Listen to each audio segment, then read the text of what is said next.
बोलिए श्री सतगुरु महाराज की जय। सतगुरु धनीदेव चंद्र जी महाराज की जय। महामती श्री प्राणनाथ प्यारे की जय। सतगुरु श्री राम रतन साहेब की जय। मेरे प्राणाधार, मेरे आत्म संबंधी सुंदर साथ जी, आप सभी के चरणों में मेरा कोटान कोट प्रेम प्रणाम जी। तो मेरे प्राणाधार सुंदर साथ जी, जैसे कि आपने गत भाग में जाना कि किस प्रकार अपने सतगुरु महाराज की पुत्र वधू का दाह संस्कार भी पूर्ण हो जाता है। तत्पश्चात गुरु महाराज कह के निकल जाते हैं कि चिरंजीव रहो सदैव। तो इस प्रकार की लीला वहां पर होती है कि उसकी आत्म को चिरंजीव रहने का वहां पर आशीर्वाद दे दिया जाता है। उसके पश्चात गुरु महाराज के आदेश अनुसार अपने महाराज श्री टेकरी पर जाकर बैठ जाते हैं तप करने के लिए, जहां पर एक छोटी सी गुफा होती है जिसके भीतर महाराज श्री बैठते हैं, जहां पर आज तपोभूमि के नाम से स्थान बन गया है, जो आज तपोभूमि धाम सोनगिरी के नाम से प्रसिद्ध है। तो प्राणाधार सुंदर साथ जी, जब महाराज श्री वहां पर तप कर रहे होते हैं, ध्यानस्थ होते हैं, तो वहां पर सामने एक सड़क पड़ती है जिस पर प्रतिदिन हर समय न जाने कितने वाहन गुजरते हैं, जिसकी हेडलाइट, जिनकी रोशनी के कारण महाराज जी को अपने ध्यान में एक भंग महसूस होता है, जिससे ध्यान उनका टूट जाता है। तो सभी गाड़ी वाले को वो रोकते हैं कि भैया यहाँ पर गाड़ी की लाइट थोड़ा बंद कर लिया करो, परंतु कोई सुनता नहीं है, कोई उनकी मानता नहीं है। तो एक रोज की बात है कि जब एक अंग्रेज अफसर की गाड़ी वहां से गुजर रही थी और महाराज जी अपने ध्यानस्थ थे, तो वहां पर फिर क्या होता है, आइए जानिए। पड़ी आंख पर आकर जिस दम गुरु महाराज शब्द निकला, बंद रोशनी हुई उधर जट मोटर का पुर्जा बिगड़ा। तो जिस समय उस अंग्रेज अफसर की गाड़ी उस सड़क के मार्ग से निकल रही थी, तो वह रोशनी उसकी गाड़ी की हेडलाइट के जब हमारे आंखों पर पड़ी, तो तुरंत हमारे मुख से क्या शब्द निकले, गुरु महाराज। गुरु महाराज शब्द निकलने की देरी थी, इतने में ही क्या होता है कि गुरु महाराज अपनी लीला वहां पर दिखला देते हैं। कहने मात्र के पश्चात उसकी गाड़ी की लाइट बंद हो जाती है, उसका कुछ पुर्जा वहां पर बिगड़ जाता है, जो कि लाख कोशिशों के बाद भी उस समय उसके वाहन की लाइट नहीं जलती। आती गई मोटरें सब में कुछ कुछ होता चला गया, सरक न पाई एक भी, यतन सभी ने बहुत किया। कि उस समय जितनी भी मोटर गाड़ियां वहां से गुजर रही थी, सब में एक एक करके कुछ ना कुछ होता ही चला गया, कुछ ना कुछ बिगड़ाव आता चला गया, जिसके कारण एक भी गाड़ी वहां से आगे बढ़ नहीं पाई। बंद होती जिस वक्त रोशनी, विवश उसे रुकना पड़ता, मोटर चले भला फिर कैसे, जिसका डायनेमो बिगड़ा। कहते हैं जब रोशनी गाड़ी के वाहन की बंद होती चली गई, जब आगे का मार्ग उनको नजर नहीं आ रहा बिना रोशनी के सहायता के, तो भला वह कैसे वहां से फिर आगे बढ़ सकते थे। उसका मानो गाड़ी का डायनेमो ही बिगड़ गया पूरा ही, जिसके कारण वह गाड़ी वहीं पर रुक जाती, जो भी गाड़ियां वहां पर उस समय गुजर रही होती। हुई इकट्ठी दसियों आकर, मर्ज हुआ सभी को एक, बड़ा ताज्जुब हुआ सबको, सोचा है कुछ बात विशेष। कि कम से कम वहां पर उस समय आकर 10 गाड़ियों को इस प्रकार पुर्जे बिगड़े, 10 गाड़ियों में इस प्रकार की खराबी आई कि वहां पर एकत्रित हो गई। और अपने आप में सभी लोग विचार बनाने लग जाते हैं कि कुछ ना कुछ बात विशेष अवश्य है कि सभी गाड़ियां इसी स्थान पर आकर बंद पड़ रही हैं, जिनकी रोशनियां भी बंद हो रही हैं और कुछ ना कुछ बिगड़ाव इनके अंदर आ रहा है।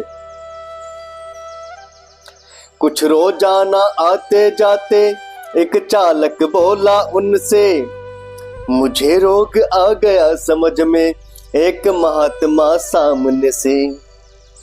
कहते हैं कि कुछ चालक जो थे रोज वहां से गुजरते थे, जिनका दिन प्रतिदिन का कार्य था उस सड़क मार्ग को प्रयोग में लाते हुए अपने कार्य को करने का।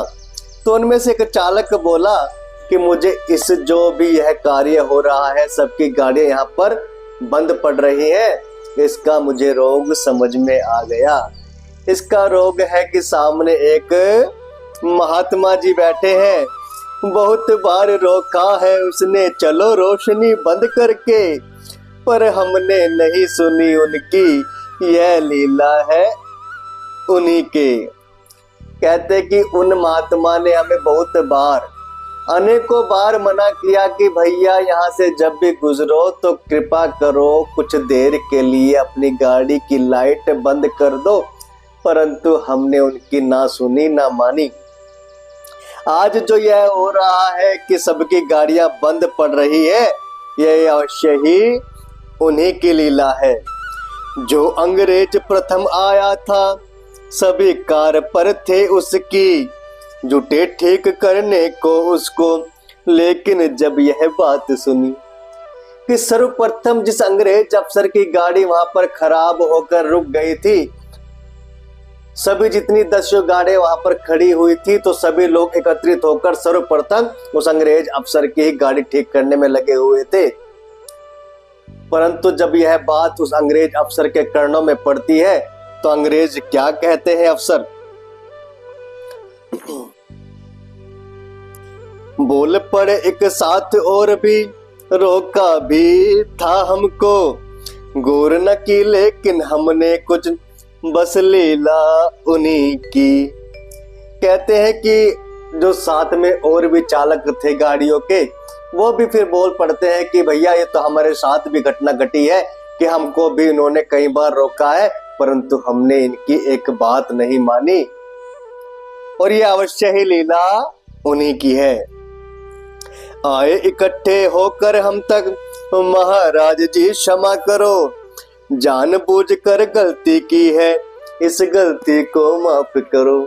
सभी ड्राइवर गाड़ियों के वहां पर एकत्रित होकर पहुंच जाते हैं हमारे पास, और सब पहुंचकर क्या प्रार्थना करते हैं, हे महाराज जी क्षमा कीजिए, हम आपके गुनाहगार हैं, हमने यह गलती जानबूझकर की है, लेकिन एक गलती कृपा करके हमारी माफ कर दीजिए। बोर्ड लगाए देते हैं, आइंदा जो भी गुजरेगा पहले बंद करेगा बत्ती, सर भी साथ झुकाएगा। देखिए महाराज जी की लीला।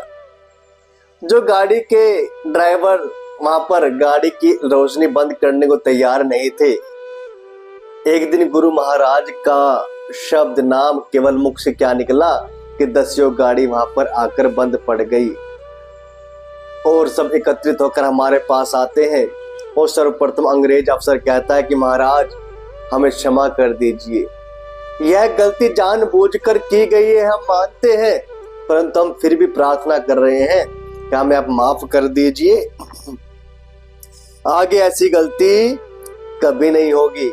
हम यहाँ पर एक बोर्ड लगवा देते हैं कि आइंदा जो भी यहाँ से गुजरेगा इस मार्ग से, वह सर्वप्रथम तो अपनी गाड़ी की, अपने वाहन की रोशनी को बंद करेगा, उसके पश्चात साथ साथ सर भी यहाँ पर झुकाएगा। माफ करो इस वक्त पादरी साहब भी बोला हमसे, किया हाथ से उन्हें इशारा, कर प्रणाम सब भाग गए। कि जो वह अंग्रेज अफसर था वो भी साथ में बोलता है कि पादरी साहब, हे महात्मा जी कृपा करके हमें माफ कर दीजिए। हमने उनको हाथ से इशारा किया और सब प्रणाम कर कर भाग गए। हुक्मी बोर्ड लगा उस दिन से, पड़ी ना रोशनी फिर हम पे, कुछ दिन के पश्चात वहां से हम आगे को निकल पड़े। के हुक्मी बोर्ड वहां पर फिर हुक्मरान के द्वारा, सरकार के द्वारा, अफसरों के द्वारा वहां पर एक बोर्ड लगा दिया जाता है कि जो भी यहाँ से गुजरेगा तो अपनी गाड़ी की लाइट बंद करके और साथ में सर झुकाकर निकलेगा। उसके बाद हमारे आंखों पर कभी रोशनी नहीं पड़ी और कुछ दिन के पश्चात हम वहां से आगे निकल जाते हैं। किंतु रोशनी सदा सदा को जाते रहे बंद करके, मानो कुछ कानून बनाओ मोटर जाती रुक करके। लेकिन उस घटना का प्रभाव इस प्रकार पड़ता है सभी आने जाने वालों पर कि हम तो वहां से आगे बढ़ गए, परंतु हमेशा हमेशा के लिए वहां पर क्या हो गया कि जो भी वहां पर आता, उस मार्ग से गुजरता तो अपनी लाइट बंद करता गाड़ी की और साथ में कुछ देर रुककर सर झुकाकर आगे बढ़ जाता, मानो यह एक कानून सा बन गया हो। हम तो चले गए पर अपनी पूजी वहाँ चट्टान, प्यारे पूजी वहाँ चट्टान। सभी मुसाफिर आते जाते करने लगे प्रणाम, बोलो जी श्री धाम धनी की जय, बोलो जी श्री रतन पिया की जय। कह रहे हैं महाराज जी कि हम तो वहां से आगे बढ़ गए, परंतु जिस चट्टान पर, जिस गुफा में, जिस टेकरी पर हम बैठे थे वो हमारे जाने के पश्चात भी पूजने लगी और आने जाने वाले जितने भी मुसाफिर थे सब वहां पर हाथ झुकाकर, सर झुकाकर, हाथ जोड़कर प्रणाम करने लगे। कुछ दिन के पश्चात सतपूर्णा मालाओं से होकर के नदी ताप्ती के तट स्थित शहर मुहावड़ जा पहुंचे। के कुछ दिन पश्चात हम यात्रा में चलते हुए सतपूर्णा की मालाओं से होकर के और ताप्ती नदी के तट पर स्थित एक शहर जिसका नाम है मुहावड़, वहां पर हम जा पहुंचते हैं। कपिलेश्वर का मंदिर था, एक आसन उसमें लगा लिया, नदी ताप्ती और पांजरा संगम लेती थी जहां पर जा। ये कपिलेश्वर के वहां पर मंदिर स्थित था, जिस मंदिर के अंदर हमने अपना भी आसन लगा लिया और वहां पर ताप्ती नदी और पांजरा नदी दोनों का संगम वहां पर होता था। बसा हुआ है शहर महावड़ इसी पांजरे के ऊपर, खुश्क पड़ी थी दोनों नदियां उसी सुहावन संगम पर।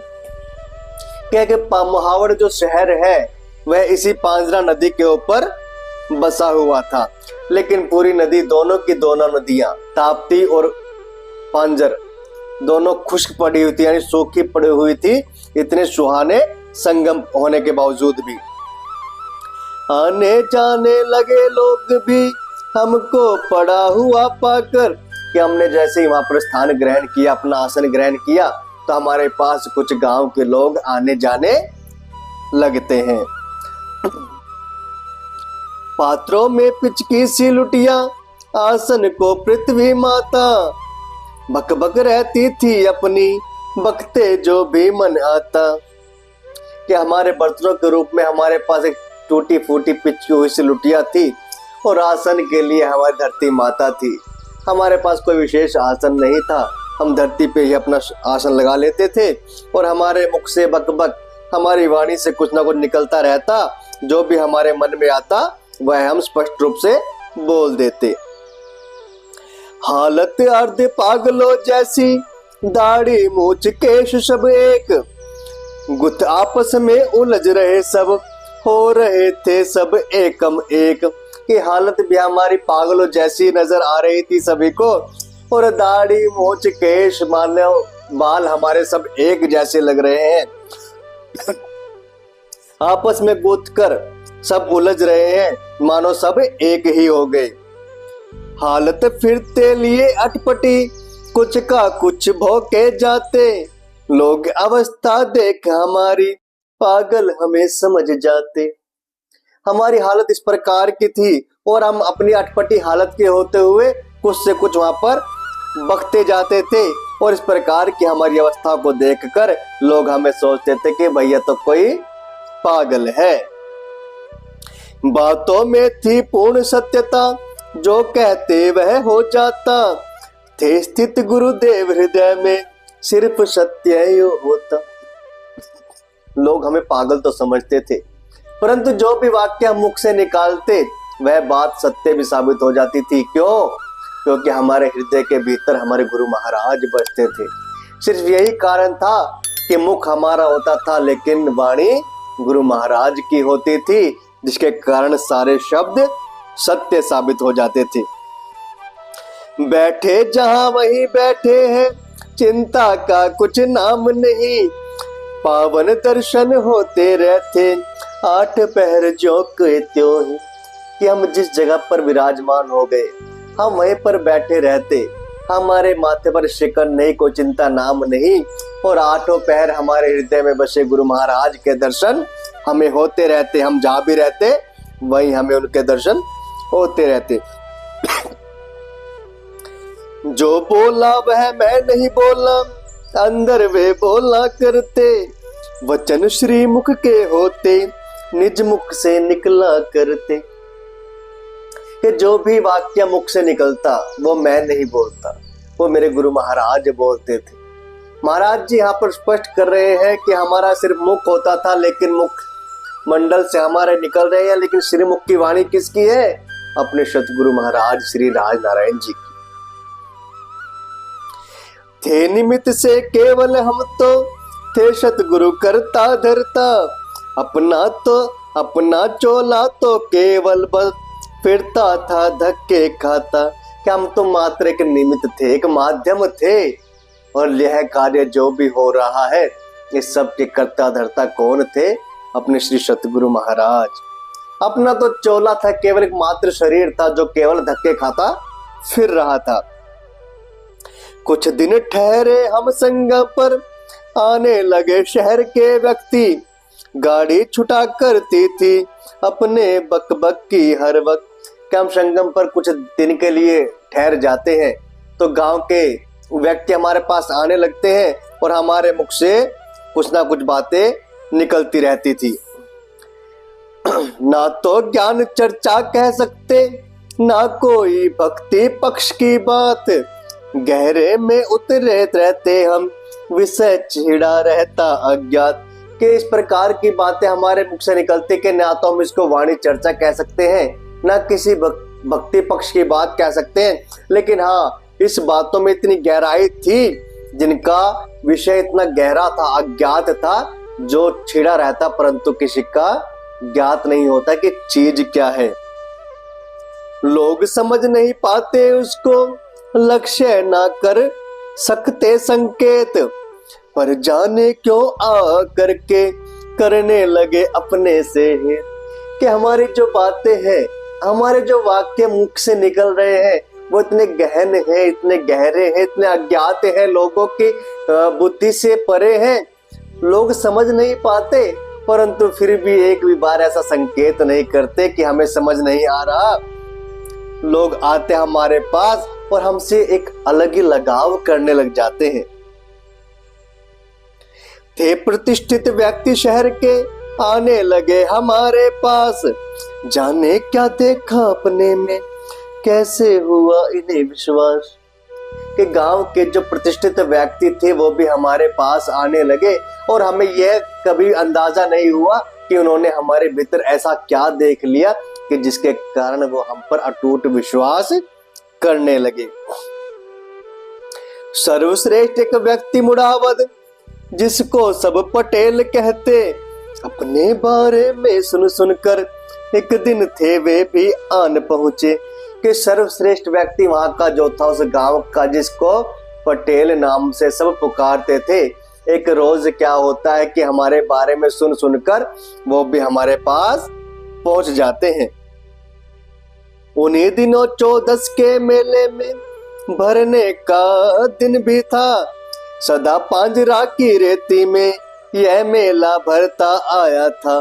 कि जिस दौरान हम वहां पर बैठे थे उन्हीं दिनों 14 के दिन पर मेले भरने की भी तिथि थी, और यह मेला हमेशा जो पांजरा नदी खुश्क पड़ी है उसकी रेती में ही भरा करता था। एक विशाल तैयारी उस मेले की जब आरंभ हुई, इंतजाम जब देखा हमने, हमको भी यह ज्ञात हुई जब इस प्रकार के मेले की तैयारी वहां पर प्रारंभ हो जाती है, इस प्रकार का इंतजाम देखकर हमें भी कुछ ज्ञात होता है। क्या? व्यक्ति प्रतिष्ठित शहर मुड़ावर जब आया अपने नजदीक, हमने उत्तम व्यक्ति जानकर देनी चाहिए उसको सीख। जब प्रतिष्ठित व्यक्ति था उस ग्राम का मुड़ावत, वो हमारे पास जब आता है पटेल, तो उसको एक अच्छा व्यक्ति मानकर, गांव का प्रतिष्ठित व्यक्ति मानकर, उत्तम व्यक्ति मानकर हम उसको एक सीख देना चाह रहे हैं। क्या? बोले हम पटेल जी यदि तुम मान जाओ अपनी एक बात, कुछ कहने की इच्छा है हित की है रखो विश्वास। महाराज जी कहते कि पटेल जी हम आपसे एक बात कहना चाहते हैं जो आपके हित की है। अगर आप कहे तो कह दे, परंतु आपको एक विश्वास रखना पड़ेगा हमारी इस बात पर। आप योग्य समझे हैं हमने यो हम तुमसे कहते हैं, क्या सेवा है योग्य हमारे सर आंखों पर लेते हैं। महाराज जी कह रहे हैं कि पटेल जी हमने आपको एक योग्य व्यक्ति माना है यहाँ का, तब भी हम आपको कहना चाह रहे हैं।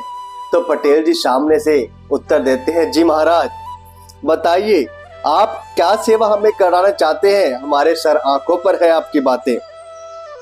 दो शब्दों में बात खत्म करते हुए हम बोले उसको, जा तो अब के यहाँ पांजरा में मेला मत भरने दो।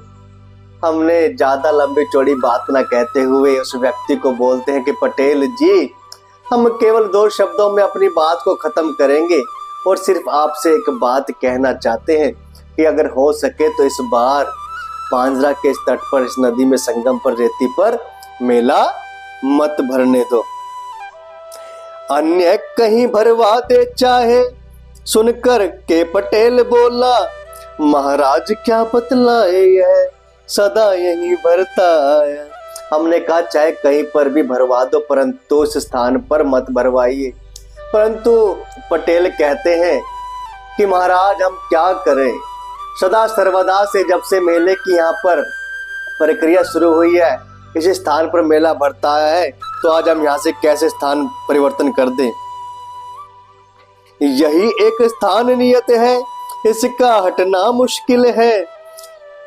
मुझे कले की बात नहीं है, यह तो कुल पब्लिक की है। कहते हैं कि यह स्थान एक नियमित है, यहाँ पर ही हमेशा सदा से मेला भरता आया है, और यह केवल एक मेरी बात नहीं है, पूरी पब्लिक की यहाँ पर यह बात है। पूरी पब्लिक के द्वारा यहाँ पर इस मेले का आयोजन किया जा रहा है। 2 दिन के पश्चात वहां डेरा आ पहुंचा थाने का, अपना आसन हटवा कर आदेश हुआ लगवाने का। कि 2 दिन के बाद वहां पर क्या होता है कि वहां पर पुलिस का महकमा भी पहुंच जाता है, और जिस जगह पर हमारा आसन था वहां से पुलिस के आदेश अनुसार वह आसन भी हटाने का हुक्म आ जाता है। और महाराज जी वहां पर मेला ना लगने के पीछे क्यों कारण बता रहे हैं। प्राणधार सुंदर साथ जी अगर महाराज जी ऐसा बोल रहे हैं तो अवश्य कुछ ना कुछ के पीछे विशेष कारण होगा, जो कि शायद अभी पटेल या वहां के लोगों को समझ नहीं आ रहा। क्या कारण है? क्या मेला वहां पर भरा जाता है?